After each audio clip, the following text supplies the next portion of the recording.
How to create guild on Discord. Hey everyone, welcome back to the channel. In today's video, I'm going to show you how to add a Discord guild to your server. It's really simple process, so if you find this video helpful, make sure to like and subscribe.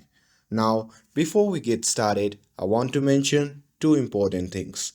First, this feature currently isn't available on mobile, so you will need to be on desktop version of Discord to access it. And second, guilds are still a new and experimental feature, so not all servers have access yet. My server doesn't have it at the moment either, which is why I'll be using screenshots to walk you through the process. So here, if your server does support guilds, here is what you will need to do. First, go to your server settings and there you should see a guild settings section.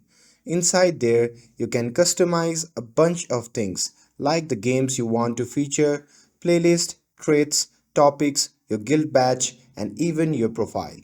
And once everything is set up, just submit your application and that's it. After that, everyone who joins the guild will get a badge next to their name in your server, and they will carry that badge into other servers as well. And that's it. With this, if you found this video helpful, then don't forget to like, share, and subscribe to get updated for more videos. Thanks for watching, and I'll catch you in the next video.